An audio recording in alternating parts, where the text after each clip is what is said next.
Let's talk about The Legend of Zelda Tears of the Kingdom. It's like Breath of the Wild, except better in almost every single way. So if you like Breath of the Wild, go buy this game. But if you're on the fence about it, or maybe don't know anything about Breath of the Wild, why should you play this game? Why do I personally think it's a great game? I have three categories I like to break most games down into, being the story, the exploration, the combat. How is Tears of the Kingdom's exploration? We're going to start with that because that's definitely its strongest aspect. How is Tears of the Kingdom's combat? And probably least importantly for this game, how is its story? The sense of discovery from this massive open world is absolutely phenomenal. It's outstanding. I think Elden Ring is a great sort of place of comparison when comparing to Breath of the Wild. Fuck. Tears of the Kingdom's exploration. Just because it's the last open world RPG to release at this scale, at this size, that is also heavily motivated by exploring the world. I think Tears of the Kingdom is more fun to explore than Elden Ring or than the lands in between. Not because I think the combat's better, and not because I think the destinations themselves are better, but the actual act of journeying to and from different destinations in Tears of the Kingdom is phenomenal with the different tools at your disposal.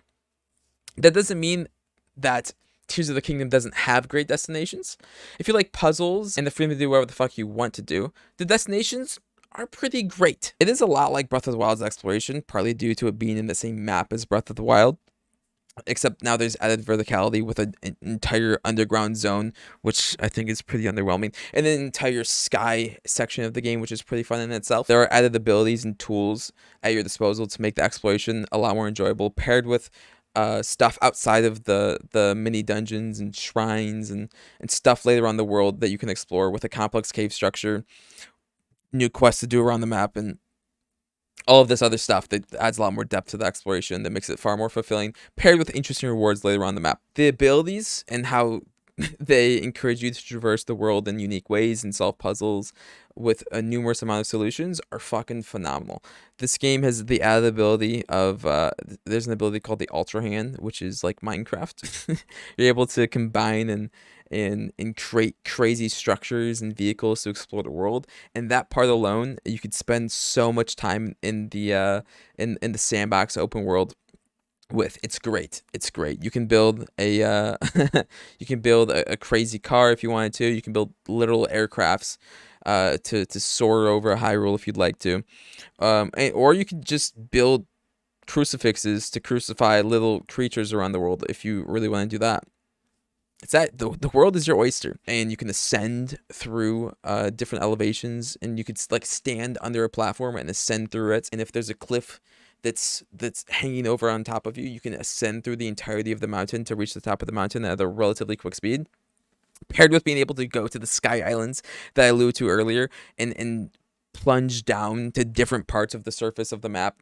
All that stuff is great. It makes traversing the world itself incredibly fun. It makes that sense of discovery so much more enjoyable because you're able to get to each destination in a variety of different ways that really encourage creativity. It's great. It's my favorite sandbox open world I've experienced myself. The exploration itself is also very, very rewarding because of the amount of unique loot that you get from different puzzles, from different combat encounters, whatever it may be. With all of the loot giving you different effects that change how you play depending on the environment that you're in. I guess a great example is when you go to cold areas in the game, you can either put on cold clothes to warm yourself up, or you can drink a potion. If you could constantly spend a bunch of materials on fucking potion, you could get a bunch of potion ingredients if you explore the world enough, and you can make an unlimited amount of potions if you really, really want to.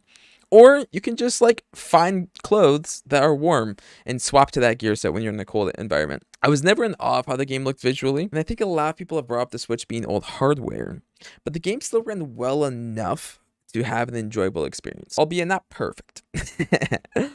And the art being stylized helps a lot, even if it isn't my favorite art style personally. How is the combat in Tears of the Kingdom? It's pretty good. It's pretty good. It's very, very, very similar to Breath of the Wild, although now there's added abilities at your disposal to make combat encounters different. It's pretty simple action combat without many frills to make it great on its own, but because of the added abilities and the toolkit at your disposal, some encounters can be very, very, very cool. Specifically the encounters that are novel or gimmicky themselves. The boss fights or the enemies that feel like a puzzle rather than a boss fight. I don't know how else to like sort of frame it. Those encounters feel really, really good. I guess because the puzzles are so well designed and because you have so much variety in solving the different puzzles, the enemies that feel like puzzles are going to feel the greatest. It really relies on the enemy that you're fighting and how fun the enemy is to fight, because the combat itself isn't super nuanced itself. If you are aware of Breath of the Wild, weapon durability is still very much prevalent in this game, which is a little bit frustrating. I've struggled to come up with a reason for why weapon durability is a fun thing to have in the single player open world RPG sandbox experience. I can't really figure out a reason for why people would like that system more than just weapons with 0 durability or with repairable durability. Doesn't make much sense to me.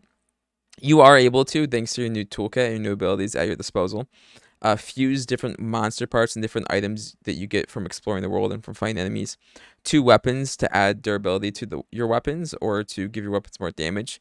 And you're able to store these materials in your inventory, making it so you can hold, like, theoretically a lot of weapons on you because you have a lot of materials in your inventory to fuse different weapons together. However, I don't think that really. I think that's more of like a reactive way to solve the problem rather than a proactive way. I think I much rather would have preferred for the developers to have unique weapons laying throughout the world that you're maybe able to upgrade yourself, or you're able to get a variety of different weapons that as you go to harder areas level themselves up, whatever it may be. I don't like the weapon durability system. I struggle to find a reason to like it. It's weird. I don't like it. And when I say weapon durability, I mean that every single weapon in the game eventually breaks. No way to repair it. Don't like it. There are no skills or, I guess, anything to progress in the combat further than your health and stamina, which you get through shrines or mini dungeons laid throughout the world that are puzzles. But the gear itself has unique abilities to possibly make the combat a little bit more interesting, as I sort of alluded to. You can get gear that gives you more attack damage, or you can get gear that makes you do more damage when you're in a frosty environment, or you can get gear that makes your stealth higher so that you can sneak behind enemies and do a lot more critical strikes. That's cool. And I think in a weird way that, it doesn't necessarily evolve the core combat loop, but it definitely does make it experiencing new ways to approach combat thanks to rewarding gear is fun. I guess finally we have to talk about the story, which was easily the worst part of this game for me. I'm so sorry, okay? But the storytelling and narrative devices are bad. Straight up. Sure, the lore of the world itself is pretty interesting, and exploring the world and learning more about the lore, or even going through this slog of narrative devices to learn more about the world, can be interesting for people, I'm sure. For me, it was not. And at the end of the game, I couldn't help but to think of the mass amount of sort of incongruencies with narrative concerning this game. Is this equal to Breath of the Wild? If you've never played Breath of the Wild, none of this will apply to you whatsoever. But this game, lots of missed potential, because like at the entirety of Breath of the Wild, you're looking for Zelda, right? And it's like, okay, whatever. She's basically a MacGuffin. She's just a narrative object. Kind of annoying. She's a character, whatever. But like at the end of Breath of the Wild, you're with her. So like going into this game, I was expecting to have a relationship or at least a character to talk to, being Zelda. And I'm like, okay, that's cool. Now we can bounce thoughts off of a character, and the world will be a little more enjoyable. Maybe we can have a companion and explore the world. That would be pretty cool. But like none of that happens. And like Zelda's gone again, and the entirety of the game we're looking for Zelda again. And I think that was kind of annoying, respectfully. And the main quests themselves have just a slog of uninteresting dialogue and uninteresting characters that eventually culminates into interesting story reveals or lore reveals, but the story itself was not fun at all. I guess the story did what it was supposed to do, which was encourage players to explore the world and to use the different gameplay mechanics laid in front of you. Did a good job of that.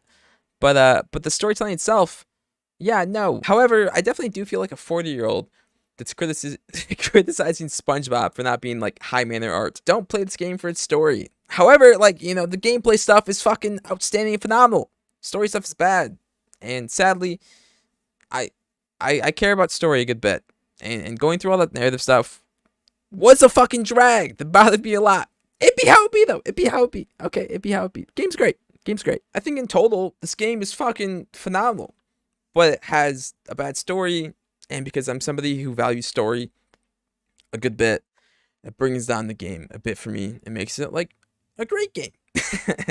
It kind of sucks for players who do care a lot about the storytelling. However, I do think it is a game that most people would enjoy, especially if you care about exploring an open world that feels pretty alive with sandbox properties and with giving you the choice to solve puzzles and different bosses and different encounters in a variety of different ways. It is phenomenal at that. I think this is the one of the greatest open worlds I've experienced in the game.